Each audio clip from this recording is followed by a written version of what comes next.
Good morning বন্ধুরা, welcome back to my channel. আমি প্রিয়াঙ্কা আবার চলে এসেছি একটা নতুন ব্লগ নিয়ে। আশা করছি আপনারা সবাই খুব ভালো আছেন। আমি কিন্তু বেশ আছি। আশা করছি ব্লগটা ভালো লাগবে। ব্লগটা ভালো লাগলে ভিডিওটা শুরুতেই লাইক, কমেন্ট, শেয়ার করে আর চ্যানেলটাকে সাবস্ক্রাইব করে আমার পাশে থাকবে অনুরোধ রইল। আজকে বুধবার, ঘড়িতে বাজে ওই এখন 8টা। আপনাদের সাথে নিয়ে আজকে ব্লগটা এখানেই স্টার্ট করছি। তো সকালবেলা যখন গাছে জল দিতে এসেছি, দেখি যে গাছগুলোর এখন বর্তমান পরিস্থিতি এরকম। উচ্ছে গাছগুলো দেখলাম ওই যে দড়ি বেঁধে দিয়েছি, তাতে কিন্তু কি হয়েছে বলুন তো, ওরা চট করে নিজেদের অবলম্বনটাকে আঁকড়ে ধরেছে।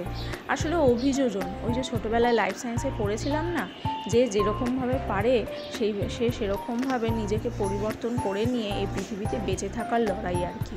দড়িটা বেঁধে দেওয়া মাত্রই ওরা চট করে কঞ্চির অবলম্বন ছেড়ে, না কঞ্চির অবলম্বনও আছে, মানে যেখান দিয়ে পারা যায় আর কি আঁকড়ে ধরা যায়, ওরা দড়ির অবলম্বনটা ধরে নিয়েছে যাতে নেটের মধ্যে লতিয়ে উঠতে পারে। তো জল দিতে এসে দেখছে গাছগুলো আজকে বেশ তরতাজা অবস্থা, কারণ কালকে তো সারাদিন মোটামুটি বৃষ্টি হয়েছে, যে রেমালের প্রাদুর্ভাব, গাছগুলো কিন্তু মাটিগুলো ভিজেই রয়েছে। তার মধ্যে একমাত্র এই গাছটাতেই ফুল, মধুচন্দ্রা গাছ বোধহয়, তাই না? আর জবা গাছটা তো বলেইছিলাম, দুঃখের শেষ নেই আমার। যতই সার দিই জল দিই ততই কিন্তু ফুল যেন আর হয় না। আসল কথা হচ্ছে গাছটা কি জানি কেমন যেন মরক লেগেছে দেখে মনে হয়। কি গরমকালে তো ফুল হওয়ারই কথা, কিন্তু হয় না আর কি। তো আপনারা যদি কেউ কিছু উপায় জানেন তো বলবেন তো অবশ্যই কমেন্টে। নীলকণ্ঠ গাছটারও সেম অবস্থা। আর এই যে এখানে ফুল হওয়ার দরকার নেই, এই জংলা গাছগুলোতে ফুল হয়েছে। ওই সাদা ফুলগুলো যে দেখালাম, এই ফুলগুলো, এই গোলাপি ফুলগুলো যদিও বা একটু ভালো লাগে, সাদা ফুলগুলো আমার একদম পছন্দের না। কীরকম যেন একটা পোকা পোকা মতন দেখতে। গাছের পাতা মানে ফুলের পাতাগুলো যে ছড়িয়ে ছড়িয়ে একটা ফুটে রয়েছে, দেখলে গা শিরশির করে, মনে যেন একটা বিশাল বড় একটা পোকা। তো যাই হোক, ওখানে গাছপালার পর্ব মিটিয়ে দিয়ে নিচে চলে এসেছি। কালকে কিছু দোকানের জিনিস আনা হয়েছে, ওই হল টাইপের, ছোটোখাটো হল। তো সেগুলোকে আজকে গুছিয়ে নেব। কী আছে দেখিয়ে দিচ্ছি। একটু লঙ্কার গুঁড়ো আছে, ওই যে একটা চানাচুরের প্যাকেট, একটা কলগেট, একটা ফ্যামিলি প্যাক লাক্সের প্যাকেট, আর একটা এই যে চাউমিনের প্যাকেট। মাঝে মাঝে একটু চাউমিন ভালোই লাগে, তবে আজকে সন্ধ্যাবেলা একটা অন্যরকম জিনিস করব, সেটা তো দেখতে থাকুন, নিশ্চয়ই জানতে পারবে। এই যে কালকেও পুঁই শাক করেছে, আজকেও একটু পুঁই শাক হয়েছে। আর ওই যে দেখিয়ে দিলাম, একটু উচ্ছে আলু কেটেছি, উচ্ছে আলুটাকে ভাজবো। অনেক দিন এই ভাজাটা খাওয়া হয়নি, ভালোই লাগে এটা, মোটামুটি আমাদের সবারই ভালো লাগে, একমাত্র প্রিয়াংশের বাবা ছাড়া। টিফিনটা ওই যে ওইভাবে দিয়ে দিলাম, পুঁই শাক আর একটা অমলেট ভাজলাম, দেখলে নি। তারপরে ওই আর কি 2.5 মাছ রান্না হয়েছিল, সেটাকে আর ভিডিও করিনি। তো এরপরে বিকেলবেলায়, ঘড়িতে বাজে এখন 6:25, তার মধ্যে পেঁয়াজটাকে কেটে নিচ্ছি। পেঁয়াজটা কেটে নেওয়ার আগে একটা গ্যাসে আমি যেহেতু কালকে নিরামিষের ডালটা সিদ্ধ করে রাখবো, এই ডালটা সিদ্ধই করে নিয়েছি। তারপরে পেঁয়াজ কেটে কী করেছি বলুন তো, পেঁয়াজে এক করে নুন, বেসন, তারপর কালো জিরা ফোড়ন বলছি, একটু ছিটিয়ে দিয়েছি আর কি, হলুদ, এসব যা যা লাগে আর কি বড়া ভাজতে, সেগুলোকেই দিয়ে দিয়েছি, পেঁয়াজি করে খেয়েছি আর কি। তো যাই হোক, এটা পরের দিন সকালবেলা।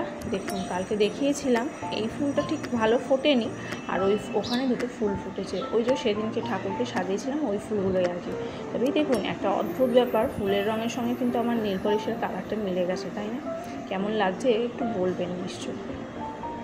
আমার এই ফুলটা খুব ভালো লাগে, কালারটা যেমন সুন্দর, তেমন তখন কিন্তু দেখতে খুব সুন্দর লাগে। তো এই যে আবার কিন্তু ওই ঝড় বৃষ্টির প্রাদুর্ভাব মানে এফেক্টটা ছাড়িয়ে আবার কিন্তু হালকা হালকা রোদ উঠছে।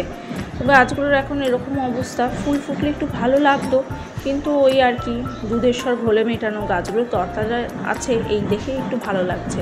এই প্রচণ্ড গরমেও যেগুলোকে তরতাজা রাখতে পেরেছি, এটাই একটা শান্তির কথা ছিল। তো চলুন, গাছের পিছনে আর বেশি সময় নষ্ট করবো না, আজকে বৃহস্পতিবার, অনেকটা কাজ আছে। কাজ বলতে যে নিরামিষের রান্নার ঝক্কি বেশি, সে তো জানেনি। তো সেই কাজগুলো আজকে একটু তাড়াতাড়ি মিটিয়ে নেব, কারণ ওই দুষ্টু বাচ্চাটাকে ঘুম থেকে উঠলে চেপে ধরতে হবে পড়তে বসানোর জন্য। ও ঘুমাতে যেরকমভাবে আর কি নিজের যতটা কাজ সেরে নেওয়া যায়, আর তাহলে স্নানটাও সেরে রাখবো। তো এই যে দেখুন, ওই যে ডাল বসিয়ে গেছিলাম দেখালাম, ডালটা আজকে ডাঁটা আর কুমড়ো দিয়ে করবো। আর এই যে একটু আলুদমের মশলা কষাচ্ছি, দেখতে কিন্তু খারাপ হয়নি বলো। আর এদিকে একটু টমেটো কেটে নিয়েছিলাম, টমেটো না হলে আবার ঠিক গ্রেভি যেটা চায় সেই গ্রেভিটা আবার হয় না। তো টমেটো দুটো ছিল, দুটোই দিয়ে দিলাম। সপ্তাহের মধ্যে আবার যখন বাজার হবে তখন আবার সেগুলোকে আনিয়ে নেবো। তো এই যে অল্প একটু ঝোল দিয়ে, তো এটা একটু হোক। আর এদিকে রান্নাবান্না সেরে এসে কী রান্না করছি সেটা তো দেখাবোই। তার মধ্যে এই মহাশয়ের কাণ্ড দেখুন, স্নান টান করেছে, করে তার মধ্যে একটুখানি বৃন্দাবনের আর সেই সঙ্গে মিষ্টান কেদার বদ্রীর প্রসাদ পেয়েছি, সেটুকুনি একটু দিলাম খেয়ে।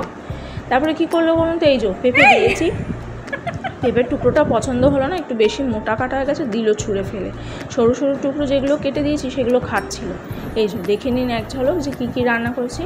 বললামই তো, ডাঁটা কুমড়োর ডাল, একটু এঁচোড়, আলুর দম, ওই যে পাঁপড় ভাজা, ঢ্যাঁড়স আর হচ্ছে পটল ভাজা। আর সকালে একটু আলু ভেজেছিলাম রুটির জন্য। ভিডিওটা ভালো লাগলে লাইক কমেন্ট শেয়ার করতে ভুলবেন না।